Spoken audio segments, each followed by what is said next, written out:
best in radio. It's all about what's next. Go to financialsurvivalnetwork.com and sign up for your free weekly newsletter. You'll also get 3 free reports. The Financial Survival Network. It's all about what's next.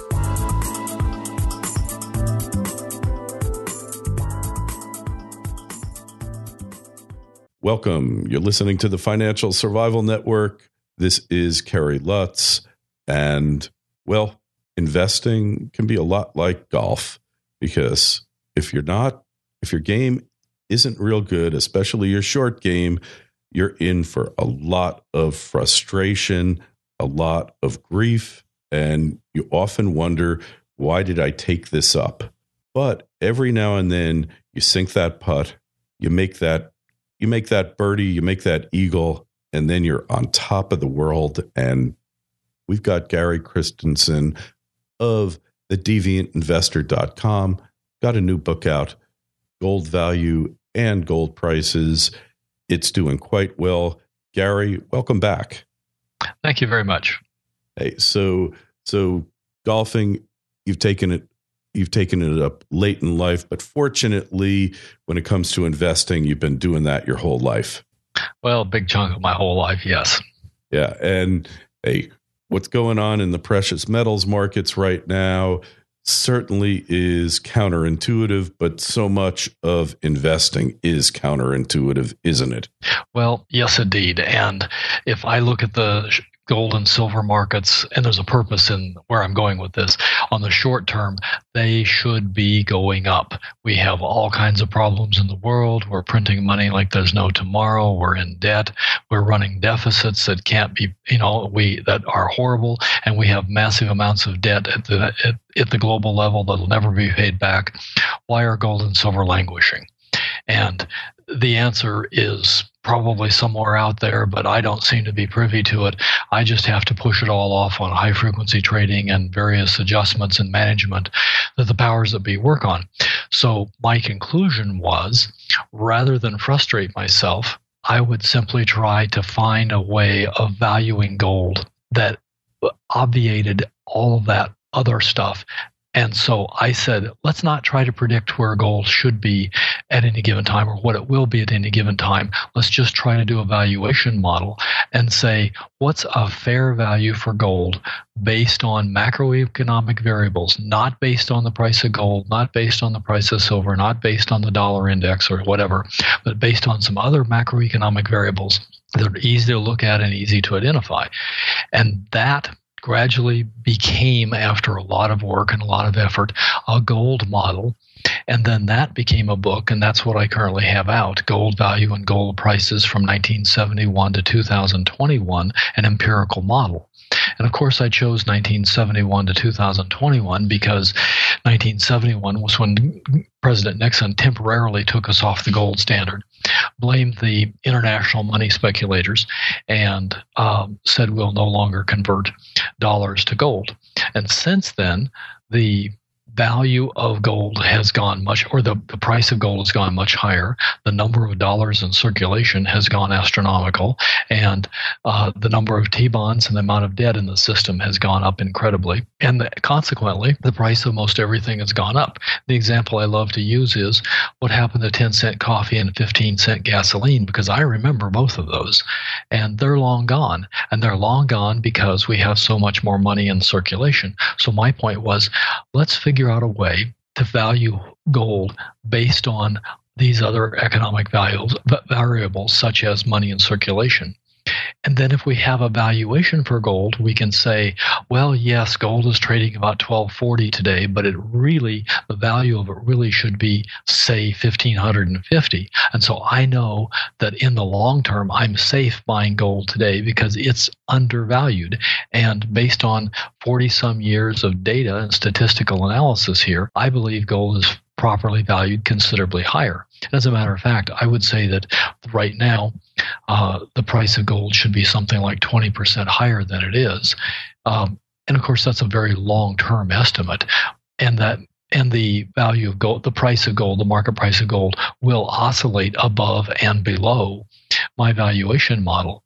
But the model predicted, or I should say, accurately captured the movement in gold from 1971 up into 1980, 1981, where it went up substantially from roughly $35 to over $800. And then it languished until the year 2001, roughly.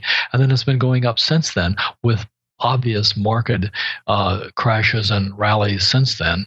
So the point is, if you have a valuation model that can give you a roadmap, so to speak, of what the price of gold reasonably should be, then you can make long-term investment decisions. And a specific example of that is, and I'm sure there's a lot of people that are feeling anguished about this, but if you bought gold at roughly 1900 in August of 2011, when the euphoria was very thick and people were convinced it was going to the moon, you're probably feeling fairly bad about it now because the price of gold has now gone down to around 1240. The model said at that point in August of 2011, the price of gold is 30% overvalued. And so the model said, we don't know what the price of gold is going to be tomorrow, next week, or next month, but the probabilities favor a fall. And maybe not now, maybe soon, but the price of gold is overvalued based on the model, so it's risky here. And as it turned out, that was correct. Similarly, in December of 2013, the price of gold had gone down to like $1,180. And at that point, the model said, well, we're 26% undervalued here. So we don't know that the price of gold won't go down further, but right now it looks like a very good long-term investment. And so, yes, you should feel relatively confident buying in December of 2013. Similarly, today, it's 20% undervalued roughly. You should feel relatively confident buying for the long term. That doesn't mean that it can't go down $10 tomorrow, but it does mean that if you believe the model and the results of the model, that the price of gold is likely to be much higher in a year, 2 years, 3 years, whatever. And that's the basic concept of the model. That's the basic concept of what I lay out in the book, where I explain why I chose the variables I did, how I chose them, what they are, what the actual formula is to produce the calculated model of gold, and then how it correlates with the actual prices of gold going back to 1971. And then, of course, I projected forward to the year 2021. Right. So Gary, it sounds like there's a lot of math involved here. Do you have to be a math guru or genius here to understand your valuation formulas? Well, no. If you watch Big Bang Theory, you know Sheldon Cooper and all the other geniuses on that show. No, you don't have to be any of that. There's no partial differential equations. There's no integrals. It's just simply a formula that involves exponents and multiplication and division. And it's really nothing more than that. And what I consider a fairly astute analysis of what the drivers in the gold market are. All I'm really trying to do is take the factors that influence the long-term price of gold. And the most obvious one is the money supply. And a good proxy for the money supply that's easily measured is the official national debt of the United States. We're measuring the dollar, or measuring the price of gold in dollars. So let's take the national debt of the United States, look at that national debt over time, and then compare that to the price of gold. That's clearly an important factor because the national debt represents the debt in the system. The national debt represents the amount of money in circulation, and it correlates on a very long-term basis quite nicely with the price of gold. Of course, you have to have other variables that push the gold up or down relative to that, but that's really all it is. Take some variables that make sense, put them together, make it an empirical model. In other words, I tweak the variables to get the results that came out and actually match the price of gold after it's been smoothed since 1971. And then as you end up with it, comparing smoothed values, in other words, no really weekly or monthly gyrations, but just smooth, meaning with a moving average, compare the actual smooth prices of gold and the calculated prices of gold, and I get a 0.98 statistical correlation, which just simply says that the price of gold matched the calculated price of gold on average, going up and going down over those 43 years. Does that make sense so far? Yeah, that makes a lot of sense. So it's tied very closely to the debt of the United States, the public debt, I guess. Yes, the national debt. Yeah. And what about the cost of production? Do you think that's got any correlation? Well, that's a fundamental variable, and to me, it's very hard to measure that. And if you can't measure it accurately, then I didn't want it in the model. Not because it wasn't an important variable, but because I couldn't come up with a way to measure it properly. I wasn't a mining engineer, and I didn't have access to a lot of that information. So I didn't want to use a variable like that because I couldn't trust the numbers. The national debt, outrageous as it is a number I can trust, and so that's why I used it.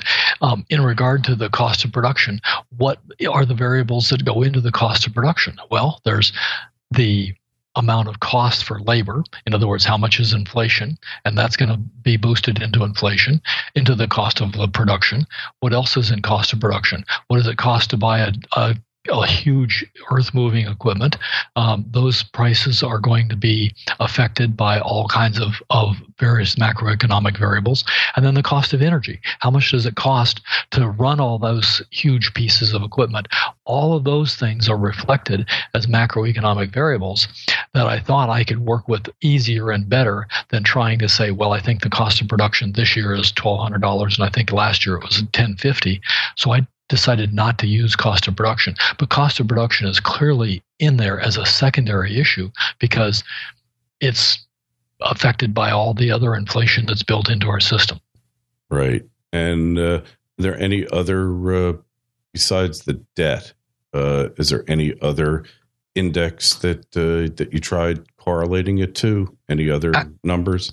Actually, I tried correlating a lot of different variables. I think I probably tried 30 or 40 different variables, everything from the Swiss franc to the T-bonds to interest rates.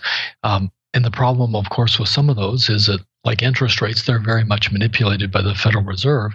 And so while they work for a few years or even a decade or two, once the Federal Reserve gets into the picture and says, well, we're going to force interest rates down or we're going to allow interest rates to rise sky high, then they no longer work very well. So I didn't use those variables because I couldn't work with them very well, and I couldn't say, well, I think I know what's going to happen to them in the future. I can say quite clearly, and I think all of your listeners will agree, the national debt is going up, and it's going up rapidly, and it will continue to go up.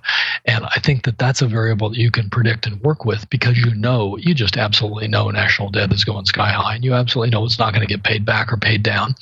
So we can work with that. The other variables, there's only two other variables in the book, and one of them relates to energy, and the other one relates to a stock market index. And you put those three variables in, crank it through the formula, and you say, voila, this is what a price of gold on a smooth long-term average should be.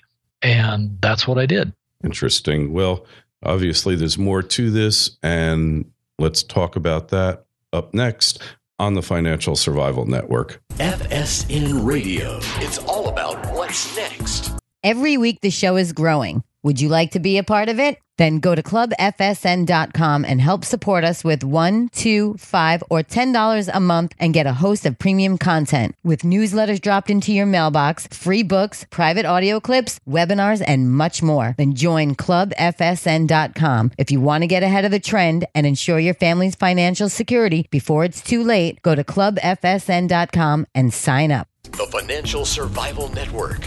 It's all about what's next.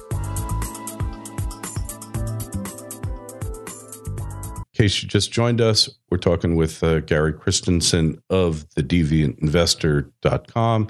He's got a new book that just has been released, and it's generated a lot of discussion called the Gold Value and Gold Prices, where he's not trying to predict where gold is going to be on any particular day, but really just trying to give a range of values of what gold is worth at any particular time, any particular point in time. And, how helpful is it, do you think, Gary? Well, again, on a long-term basis, I think it's quite helpful. On a short-term basis, it's not very valuable. Again, I couldn't predict on the basis of this model from 2 months ago that the price of gold would be where it is today. all I could say was, I think the price of gold is undervalued today, and it may be undervalued in 6 months by a similar amount, or it may be overvalued by a similar amount. I don't know. But on average, this is where I think it should be, and on average, it's going to work out. Now, one example I put in the book, and I've got a lot of other stuff in the book besides the model, but one example I use in the book is, what if you were doing a dollar cost averaging system and you said, I'm going to put, for example, $100 a month into gold. And this works just as well with the S&P, but suppose you put it into gold. We're going to put $100 in. On months when the model says, oh no, gold is undervalued, crank up the $100 to say $150. And on months where the gold is overvalued, take it down to $50. Then you're weighting your investments based on what the model says. And that's the example I used in August of 2011 when gold was 30% overvalued. If it's 30% overvalued, how about cutting your investment by 60%? And if gold is 20% undervalued, how about cranking up your monthly investment by 40%? And by doing that, you should substantially increase the good months and weaken the bad months in terms of your investment performance, and you're going to capture the very long-term large moves that gold is going to have. And I'm firmly of the opinion that gold has to go up much, much higher based on all of the other macroeconomic variables that we're working with: national debt, wars, Social Security costs, Medicare costs, and on and on and on. If gold is going up substantially, we want to be along for the ride. If you can be along for the ride more heavily at lower prices and less heavily at higher prices, so much the better. Does that make sense? Yeah, of course. The trend is your friend, right? Yes, and we want to take the trend and maximize what we're getting out of it, and at the same time, not worry too much about what happens this week or this month. Just know that the trend is in our favor in the very long term, meaning 2, 3, 4 years. Now, specifically, I think gold is undervalued right now. I think silver is undervalued right now. And I think both of them are likely to move up higher. And taking the numbers that are in the book and taking the variables and saying, well, you can pretty well project the national debt's going up between 9 and 11% forever. And I mean forever until we have a major system reset. Then take that variable and take a couple of other variables and make guesses at it. And then you come up with chapter 9 where I say, is $10,000 gold possible? What would be necessary? Well, yes, of course it's possible. What would be necessary would be kind of unpleasant in the world, because who wants to be paying $10 or $15 for gasoline? But these types of things are mathematically possible. If you just crank them into the formula, you can see. I also talk about what's a reasonable price of gold, say in 3 years, based on the variables, and knowing, of course, that the price of gold will both overshoot and undershoot. Then you know that you've got a range of reasonable numbers. And this doesn't even take into account the idea that the dollar could lose its reserve currency status, or we could go into some kind of hyperinflationary thing, or we could have some kind of black swan world war event, or any such thing like that would dramatically increase debt and probably dramatically hurt the stock market and hurt the value of the dollar. Those things aren't even included. I'm just trying to look at middle of the road, reasonable projections for variables and what they produce for the price of gold. And so in that sense, I'm making rough estimates of what will happen in the future. Right. And the black swan events that you refer to, nobody can really predict them other than to say perhaps they're more likely to occur than not. And perhaps in the case of most of them that we'd point to, they're going to be gold positive. Yeah, exactly. I mean, what would be some black swan events that could occur that would be negative for gold? Well, my favorite would be Congress decides all of a sudden that really running a budget deficit is a bad idea, and so they decide to push the economy into a major recession, balance the budget, borrow no more dollars, and gradually pay the national debt back and go back on a gold standard. Anybody think that's possible? But that would, at least in the short term, drive the price of gold as well as everything else way down. That's a black swan event, I would say, that we don't need to worry about happening, but who knows? Maybe it could. Yeah, I guess anything is possible, but do you really see that one? No, I don't. Of that? No, the odds of that are like zero. That's not going to happen. I much favor the idea that we have some kind of increased wartime confrontation over in Europe or the Middle East, and that those factors then drive additional expenditures and much larger debt, and that drives much more inflation into the economy, and that drives people saying, well, what am I going to do to protect my investments? And one of the things they're going to come up with is gold, also diamonds, real estate, whatever, anything hard that's going to protect them from the ravages of inflation. And those of us that remember the 70s will understand that. Yeah, for sure.